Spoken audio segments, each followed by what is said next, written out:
Oi, pessoal. Então, voltando aqui no curso de Processos Estocásticos do Instituto Politécnico da UERJ Nova Friburgo, eu sou o professor Ricardo Fabre, então hoje a gente vai entrar na parte de formal do curso, ok? A gente vai fazer uma formalização dos conceitos básicos de probabilidade estatística, que vocês talvez não lembrem muito bem, e a gente também vai entrar um pouco mais a fundo em alguns tipos de notação, que vai ajudar bastante na hora de fazer os exercícios, e depois a gente vai entrar na definição de processo estocástico na próxima aula. Então, como a gente já viu, tem várias maneiras de definir processos estocásticos, né, de maneira formal e informal, mas o que a gente vai estar usando na formal vai ser essa, que o processo estocástico é uma coleção de variáveis aleatórias, que a gente vai lembrar hoje, né, indexadas por T, que são algum tipo de índice, e são definidos no espaço de probabilidade, que a gente tem que lembrar o que é, tomando valores no state space, que a gente também vai ter que ver o que é. E esse conjunto índice das variáveis pode ser o tempo, mas pode ser também espaço, por exemplo, a superfície da Terra, ou uma imagem, ou os pixels de um vídeo, tá certo? A modelagem probabilística, que a gente já tinha visto, né, a modelagem estocástica, já tinha visto um pouco do que seria probabilidade ou estocasticidade, né, na última aula, mas a modelagem em si dos problemas reais, né, que o engenheiro encontra, ou que o cientista da computação encontra, é uma modelagem que é útil quando a gente tem um sistema da seguinte forma: eu tenho uma entrada e eu tenho uma saída. E o sistema é um black box. Eu não sei exatamente o que acontece lá dentro. Eu até sei, mas é muito difícil de eu calcular a saída baseado na entrada, ok? Então a modelagem probabilística, uma maneira pessoal minha de ver é que ela é totalmente baseada na saída do fenômeno, tá bom? Quando você não sabe exatamente ou não quer calcular tudo que o fenômeno faz de fato, no caso do mar, você não tem todas as forçantes, você não tem toda a topologia do fundo do mar para prever se a onda vai acontecer ou não.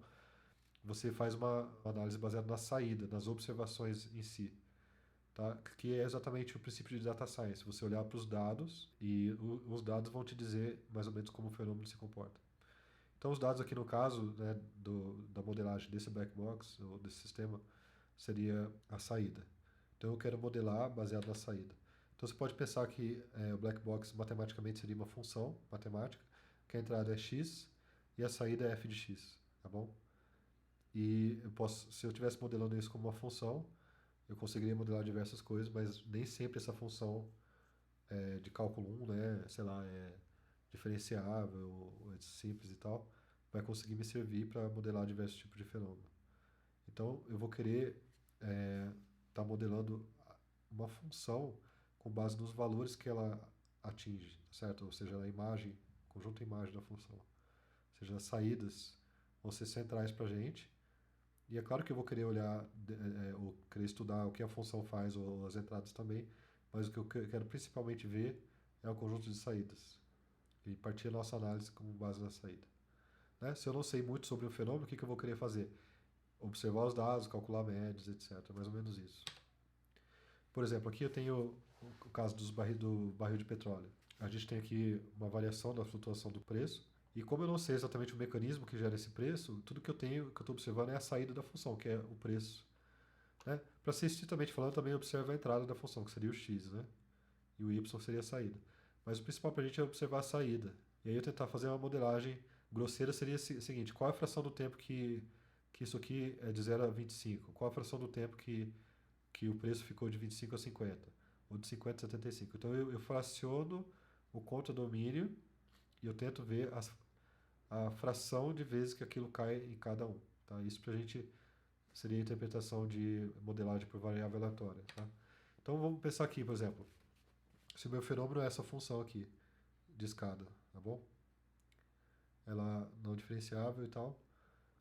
Eu posso, para estudar isso como se fosse variável aleatória, é como se fosse uma técnica de integração que existe, tá? Que chama integral de Lebesgue, mas não precisa saber disso. Eu posso só particionar o contradomínio. Então, aqui eu particionei em uma, duas, três, quatro, cinco classes, cinco intervalos. E aí eu vejo qual a fração de vezes que essa função cai lá dentro, ou seja, essa integral aqui, ó. Quanto de vezes esse azul é quanto de vezes que ela cai ali. Quanto de vezes essa função assume valores aqui. E aí você vê isso, então aqui seria como se fosse histograma invertido, né? Para cada um deles, aqui é o valor da integral, tá? Mas se você normalizar isso aqui de 0 a 1, ele vira uma probabilidade. Tá? Então a variável aleatória, para a gente vai ter valores, que a gente vai selecionar, e associado a esses valores vão ter essas frequências. Então, em vez de definir a função, então, ao invés de eu calcular essas frequências para a função, eu posso simplesmente modelar uma função que eu não sei e em que eu vou dar esses intervalos, né, de 0 a 5, 5 a 10, 10 a 15, etc. E eu vou falar que para aquele intervalo eu não sei qual função que é, mas que a integral dela nesse intervalo, em média, ela tem isso aqui, tá? Então, é como se tivesse o valor médio da função em cada intervalo desse aqui. Então o conceito de variável aleatória é esse aí. Surge desse tipo de análise, né? Eu queria modelar um fenômeno, não necessariamente diferenciável, não precisa ser diferenciável, tá? E eu vou tentar, em vez de desenhar esse gráfico, eu vou simplesmente jogar o gráfico fora e essa função eu vou modelar ela por esses valores, esses 5 diferentes valores que ela pode assumir e a frequência de cada valor, ok?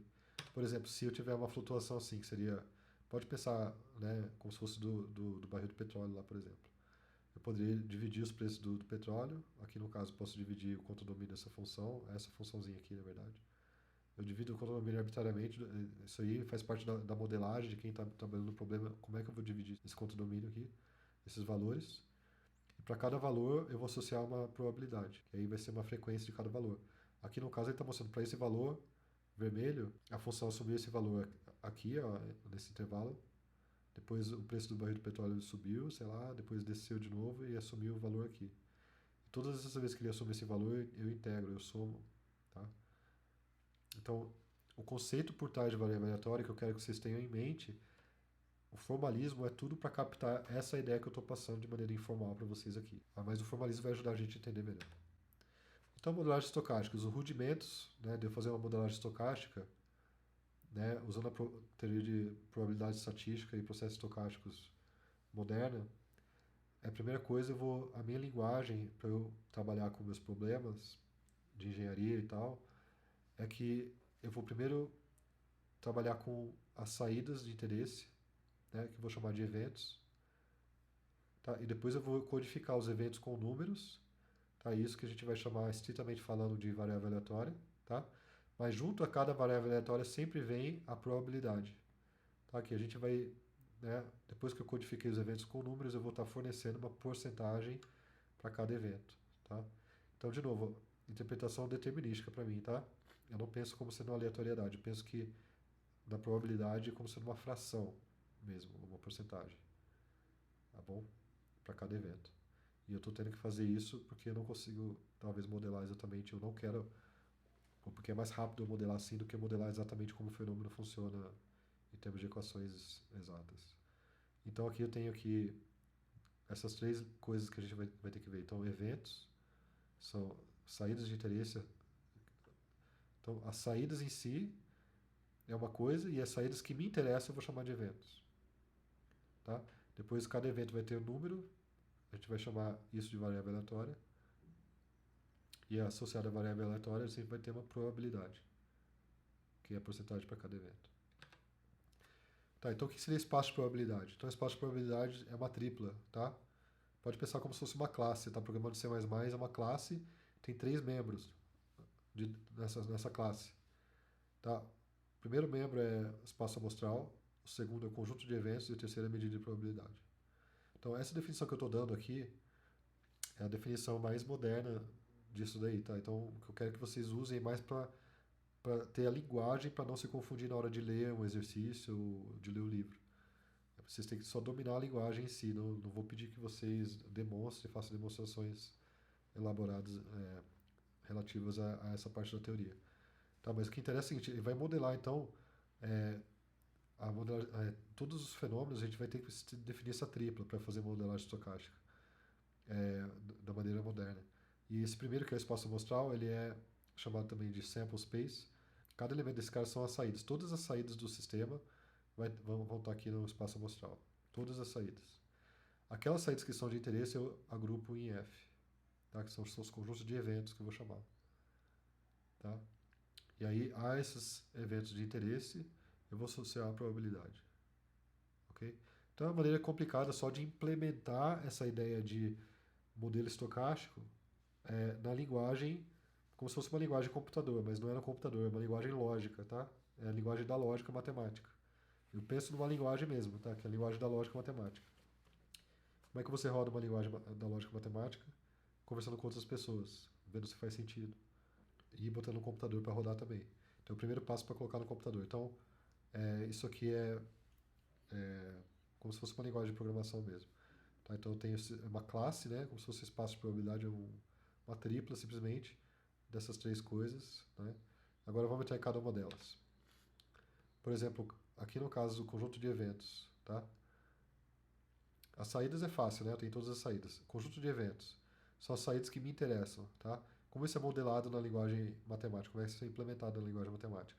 Então, F vai ser o subconjunto de todos os subconjuntos, né? Que tem esses dois símbolos para falar. O que é 2 elevado a ômega? Todos os subconjuntos de saídas, tá? O que é P de ômega? Também, todos os subconjuntos de saídas, só que aqui é P de power set, tá? Então, na verdade, o símbolo P a gente vai usar de diversas maneiras, probabilidade, power set, de várias maneiras. Essa teoria ela sobrecarrega esse símbolo bastante. O que acontece? Esses eventos são modelados, são subconjuntos das saídas e tem alguns axiomas, tá? Que a gente usa isso aqui como axioma de teoria de probabilidade, mas na verdade quer dizer que é uma sigma álgebra, mas isso aqui simplesmente é uma estrutura, como se fosse uma classe em C++, que é chamada sigma álgebra. Mas o que interessa? Que primeira coisa é que o ômega pertence a F, tá? Então, esses caras são os conjuntos que a gente chama de mensuráveis, os conjuntos aos quais que tem probabilidade. Então, todas as saídas, conjunto de todas as saídas, eu vou ter que, nesse modelo probabilístico, eu vou ter que associar, ele vai ter uma probabilidade, tá? Tudo que está em F tem uma probabilidade.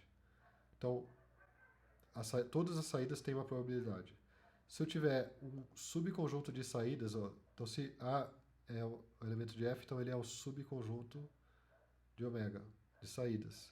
Então, se eu tenho subconjunto de saídas, então o complemento também vai ser associado a uma probabilidade. Tá? E se eu tiver vários subconjuntos de saídas, a união também vai ter uma probabilidade. Então, isso aqui são simplesmente regras, tá? Para que a teoria de probabilidade e a modelagem estocástica funcione, tá bom? Não precisa lembrar desses termos aqui, sigma álgebra, etc.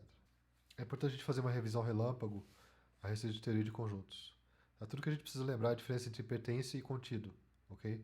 Para não se confundir com as definições. Então, quando a gente representa o conjunto por chaves, assim, eu sempre gosto de pensar nessas chaves como sendo paredes de um container, ok? Então, quando eu coloco as chaves, eu estou colocando dentro de um container, tá? Por exemplo, uma mala. Tá? E aqui no caso, como não tem nada dentro das chaves, é um conjunto vazio, né? Seria uma mala vazia. Se você usar essa analogia, você não se perde na diferença entre pertence e contido. Por exemplo, o 1 pertence ao conjunto 1, 2, 3. Ou só você interpretar então esse 1, 2, 3 como sendo uma mala com os números 1, 2 e 3. Tá? E essa pergunta é o seguinte: o número 1 sem uma mala em volta dele, ele está dentro dessa mala? Sim. Tá? Então, verdadeiro. Isso são todos conceitos primitivos, tá, gente? É quase que uma convenção de linguagem isso, tá? Por isso que é importante a gente revisar. O número 1 com uma mala em volta dele, tá? Que seria isso aqui. Ele pertence a uma mala contendo 1, 2 e 3, tá? Então isso aqui é verdade ou não? Isso é falso, então as pessoas geralmente vão achar que esse conjunto pertence a esse. É falso, porque uma mala, né, com o número 1 dentro, não está dentro dessa mala com o número 1, 2, 3, tá? Teria que ter uma malinha igual esse de baixo aqui, por exemplo. Teria que ter uma malinha lá dentro, não tem. Tá? Então, por convenção, isso aqui é falso. E esse símbolo aqui, convenção que a gente fala é o conceito primitivo de matemática. E esse contido, tá? Então, uma mala com o número 1 está contido nisso aqui. Tá? Então, contido a gente sempre pensa assim, que isso está contido nesse se todos os elementos desse também é elemento desse.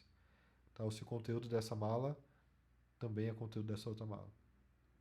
Sim, né? Porque o conteúdo da mala com o número 1, o conteúdo dele é o 1. E o 1 pertence a esse cara. Tá? E como exercícios, vamos fazer esses outros aqui. Se eu tiver uma mala com o número um, ele pertence a uma mala que tem dentro dela uma mala com o número um, 2 e 3. Sim, porque então, se eu tiver essa malinha com o número um, tá dentro dessa malona que tem a malinha com o número um e 2 e 3. Tá, então é por níveis, ok? É por níveis. Se eu tirar, não colocar uma malinha aqui, então isso aqui vai ser falso.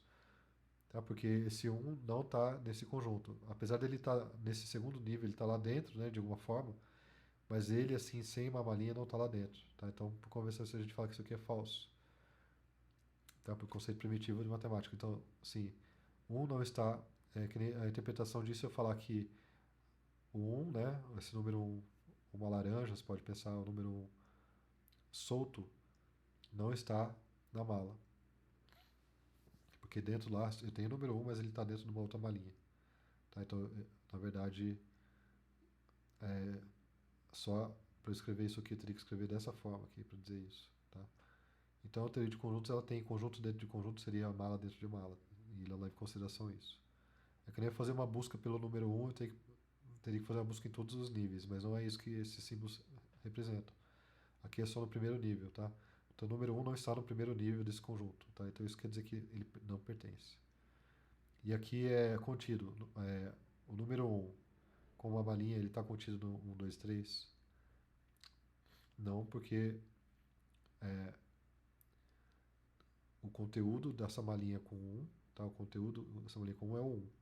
E o 1, que é o conteúdo, não está nessa malinha aqui, nessa mala aqui, tá? Só tem um aqui, mas ele está com uma mala em volta.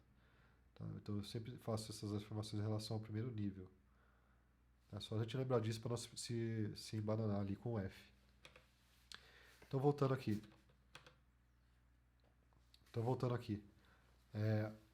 A gente viu o que é o ômega, viu o que é o F, tá? São subconjuntos de ômega que eu quero atribuir probabilidade, ou modelar estocasticamente. E aí o P é o que a gente vai chamar de medida de probabilidade, tá?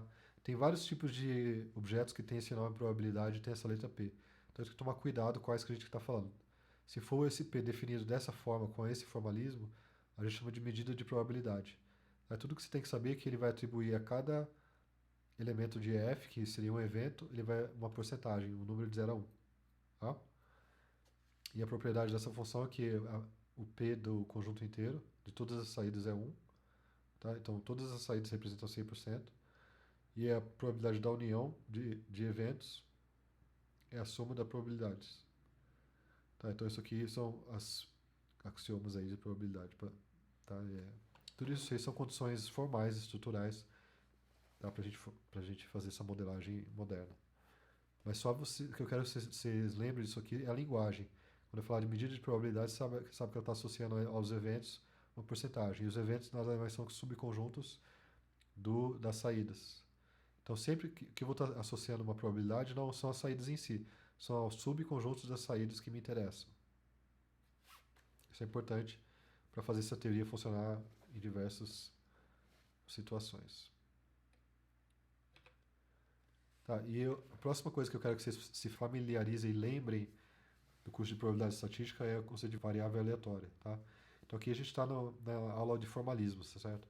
Então, a variável aleatória ela vai atribuir a cada saída, não é a cada evento, tá? Ela vai distribuir a cada saída do seu sistema um número, ok? Que a gente chama de S, que seria o espaço de estados. Tá? Então, um conjunto de números pode ser 1, 2, 3, no caso de moeda 1 e 2, no caso, você vai atribuir números, tá? Aqui seria, por exemplo, cara e coroa, e aqui seria números 1 e 2. Você vai atribuir números, pode ser atribuir vários números a cada saída, tá? Posso estar atribuindo n números reais, n números complexos, n números inteiros. Isso a gente chama de espaço de estados, state space. Então, mas isso é ainda apenas uma revisão. A gente vai deixar exemplos mais para a parte de processos estocásticos em si, tá bom? Quando o n é igual a 1, ou seja, cada saída atribui um número, a gente chama de realmente variável aleatória propriamente dita. Quando o n é maior ou igual a 2, a gente vai estar associando como se fosse um vetor de números a cada saída. Tá? Aí a gente chama isso aí de vetor aleatório. Okay? Mas até agora não tem nada de probabilidade, a não ser aquele P que a gente viu. Tá? Então, a cada saída associa um número. Tá? Então, estritamente falando, isso já é variável aleatória. Na verdade, para ser aleatória mesmo, a gente tem que sempre ver isso junto com aquele P. E tem algumas condições técnicas de variável aleatória que eu não quero que vocês saibam, mas só quero que vocês saibam que existem essas condições para que a modelagem estocástica funcione direito. Então, a primeira coisa é a seguinte, que para toda saída, a gente vai usar esse ômegazinho, tá? A saída é o ômegazão. Para toda saída, o valor que eu vou atribuir numérico, que eu estou codificando a saída, tá? O valor que eu estou atribuindo, se eu pegar todos os valores que são menores ou iguais a x, ou seja, todas as saídas tais que têm um valor atribuído pela variável aleatória menor ou igual a um certo valor x, vai pertencer ao f, ou seja, vai ser um evento que vai ter probabilidade. O que a gente chama de mensurável quer dizer que tem probabilidade, tá? Esse x aqui é S, tá? Desculpa. Tá? E outra coisa, assim, esse P desse conjunto que é conjunto das saídas que tem associados ao mais ou menos infinito. A probabilidade vai ser nula. Tá? Mas isso aí tudo é condição técnica, gente.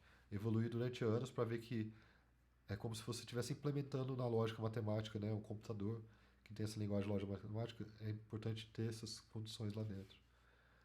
E a outra, só para você ter uma noção, que, por exemplo, se eu tiver um conjunto B, subconjunto B do espaço de estados, né, dos números que eu associei, se eu tiver um subconjunto do espaço de estados, o x menos 1 de B, ou seja, as saídas que deram origem a esses números B, também podem ter uma probabilidade. Okay? Então eu posso aqui estar atribuindo, de certa forma, a probabilidade ao espaço de estados S ou ao conjunto de saídas. Tá? Então, geralmente, como o espaço de estados S já está codificando as saídas que a gente quer com os números que a gente quer, geralmente, então, usando essas coisas vai funcionar também associar uma probabilidade ao S. Tudo isso, de novo, repito, é para linguagem. Tá? Então, para você saber da linguagem, o que quer dizer uma distribuição de probabilidade, né, associada a uma variável aleatória? Então, quando a gente falar esse conceito, a gente já falou medida. Tá? Mas distribuição de probabilidade, para a gente, nessa linguagem lógica, vai significar o seguinte: uma função P, ok? Que associa, é o que eu acabei de falar, associar aos estados o número 0 a 1. Tá? Ou seja, se for cara e coroa, vai associar 0 ou 1, ou mais ou menos 1, dependendo se você quiser codificar cara e coroa de maneira numérica, vai associar uma probabilidade P. E isso é feito indo através daquele P, que é da medida de probabilidade que vai nos eventos. Então, o P eu consigo de eventos para 0 e 1. Tá? E a variável aleatória eu consigo de saídas para espaço de estados. Então, se eu quiser agora associar, pegar subconjunto do espaço de estados e associar a probabilidade, é só passar pelo x. Ok, então existe uma sobrecarga de notação, tá? O que eu quero que mais que vocês saibam dessa parte da disciplina, como eu falei, é a parte de anotação e a linguagem, tá? O que eu quero que você saiba é quando você vê escrito em texto de probabilidade, esse símbolo P, tá? Ele geralmente é aplicado a elementos do F lá, que a gente viu, estritamente falando. Tá? Mas a gente já viu que pode ser aplicados a subconjuntos do espaço de estados. Mas esse S aqui é qualquer conjunto, set, tá? Não precisa ser espaço de estados. Se tiver qualquer conjunto S, né, sendo subconjunto do espaço de estados, que é aquele S caligráfico, então, quando eu escrever P de probabilidade do X pertencer a S, eu vou estar significando, tá? Então, esse pontinho aqui em cima do igual quer dizer que eu estou definindo o que quer dizer essa notação. É a mesma coisa que eu escrever P de S, tá? Então, a probabilidade é aplicada a um subconjunto do espaço de estados, tá? S. Então, se eu tiver a probabilidade de um conjunto, tá? Eu posso escrever assim ou assim. E isso quer dizer, formalmente, é isso aqui. É a probabilidade do conjunto das saídas, tal que a variável aleatória aplicada a cada saída pertence a esse conjunto S, que eu estou medindo a probabilidade. Se eu escrever P de x pequenininho assim, tá? Eu vou estar querendo significar P do x igual a x, tá? E quando eu tenho P, então, com predicado, com uma coisa que é verdadeira ou falsa aqui dentro, o que eu quero dizer? Eu quero dizer P de x pertencente a esse conjunto x. Note que aqui o x parece que é elemento de S, mas não é. Ó. X é uma variável aleatória. E a única coisa que é formal aqui é o que está à direita, tá vendo? O resto é coisa que a gente escreve, tá? Mas que a gente quer dizer formalmente é sempre o que está à direita, mas não é sempre útil ou praticável fazer o formal toda hora.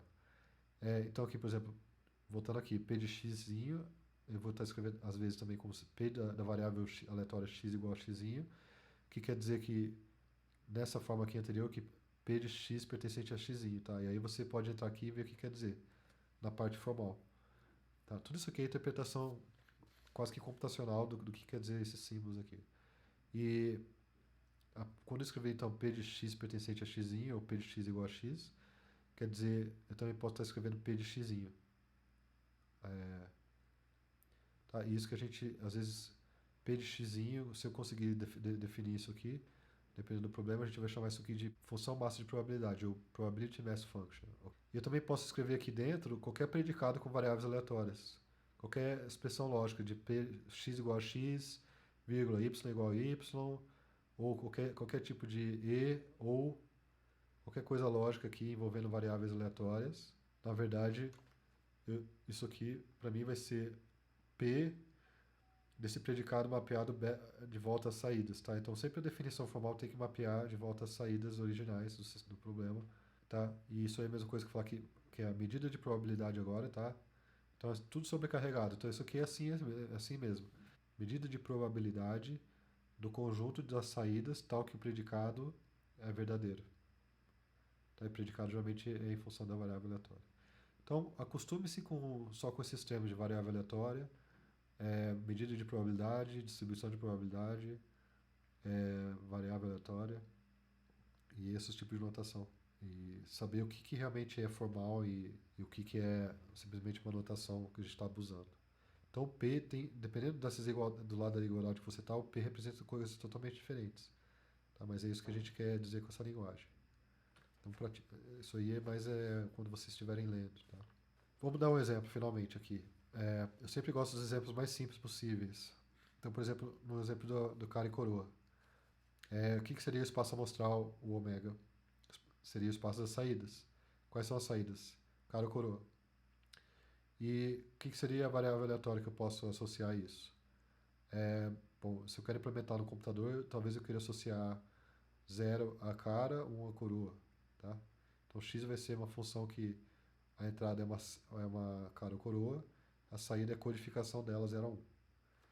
Então, o que a gente não fala é que, na verdade, sempre a variável aleatória, que é só essa função que codifica para 0 e 1, sempre ela está associada à probabilidade. Quando a gente faz modelagem estocástica, porque senão eu precisava falar variável aleatória, só falava função codificadora, alguma coisa assim. Mas sempre quando falar a variável aleatória tem essa probabilidade associada. Então existe uma sobrecarga de notação. De novo, né?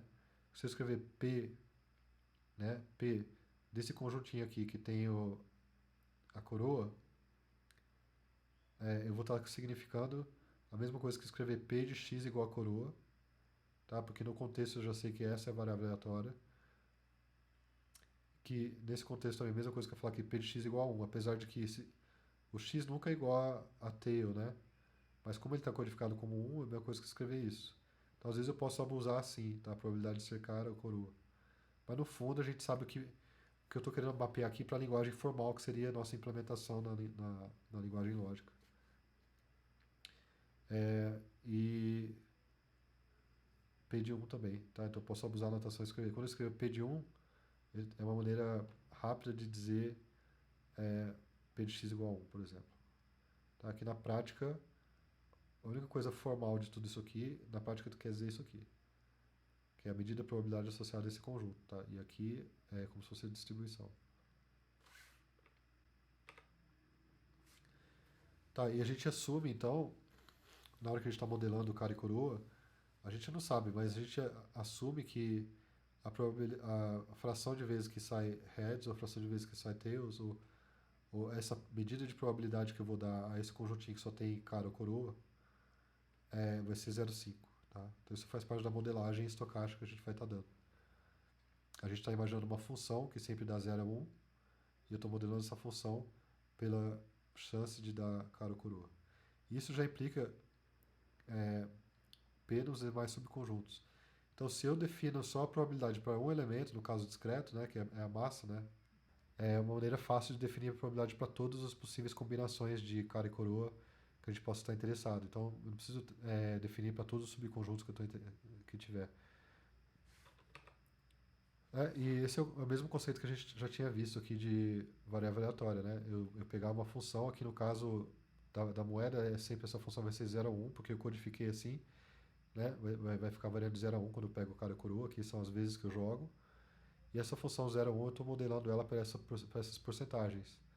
Porcentagem de vezes que ela assume 0 a 1, aqui no caso porcentagem de vezes que ela assume 5 valores distintos aqui.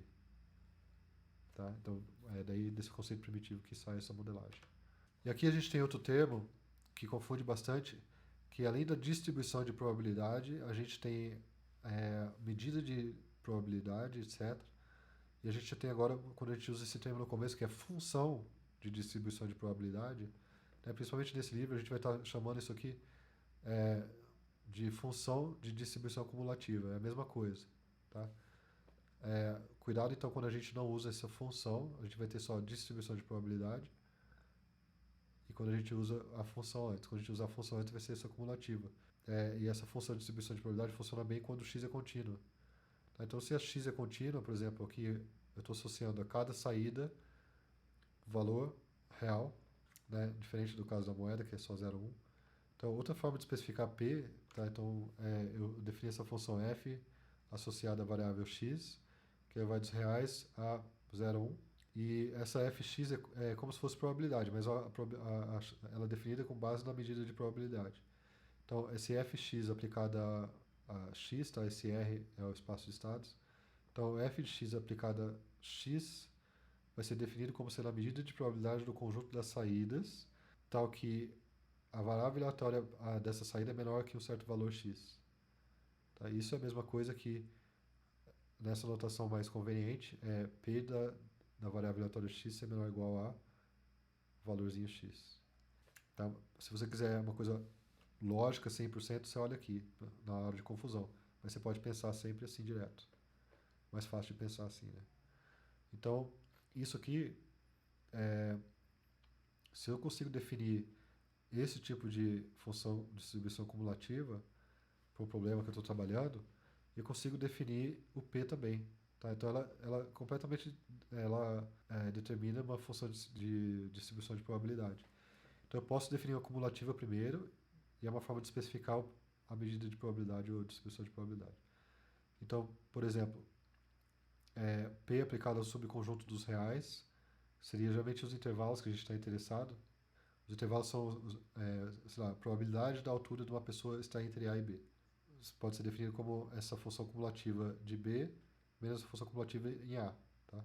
Então, implicitamente, se eu dou uma função cumulativa dessa, eu já estou implicitamente definindo a probabilidade de todos os intervalos. Ok? E aí existe um negócio chamado que é função densidade de probabilidade. Tá? Então, para a gente lembrar isso aí de... Assim, que nem eu falei para vocês, eu vou fazer exemplos mais a parte de processos estocásticos. Mas isso aqui é importante para a gente frisar a linguagem relativa ao custo de probabilidade estatística que vocês já tiveram. Então, se x é contínua, de novo, né? Ainda outra forma de especificar a probabilidade das saídas é especificar uma função fzinha agora, não é fzão, é fzinha de x, que vai dos reais aos reais. A propriedade que ela tem é que ela é positiva e a integral dela é 1. Então, se eu tirar uma função que é positiva e a integral é 1, eu consigo definir também probabilidades dessa forma. Então, outra forma de dar probabilidades é assim. Então, P, que é aquela medida dos subconjuntos que eu estou interessado, né, fica assim, a probabilidade da variável aleatória ter saídas em S, né, lembrando que isso aqui é uma maneira crua, né, de notação, só olhar lá em cima o que a notação quer dizer. Então, isso aqui quer dizer, eu posso definir isso aqui, a probabilidade do conjunto como sendo integral naquele conjunto da densidade. Okay? Então, isso aí é outra forma de definir. O que eu quero que você lembre do curso passado são essas nomenclaturas, ok? E aqui eu só estou formalizando, mas eu não vou pedir demonstrações a respeito dessas formalizações. Então, finalmente, a gente chega em processos estocásticos. Tá? Então, formalmente, como é que a gente vai formalizar? Então, a gente já viu que processo estocástico formalmente é uma família de variáveis aleatórias.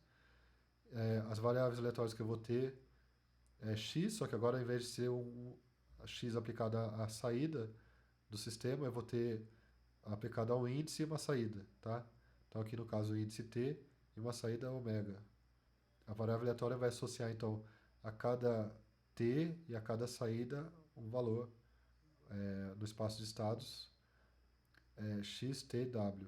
Ou seja, o processo estocástico é como se fosse x com índice t, né? E aí a cada tempo ele vai associar um número a uma saída, tá? Onde é o conjunto de índice. Vamos tentar descascar isso aqui na próxima aula com exemplos para ver o que quer dizer de maneira prática.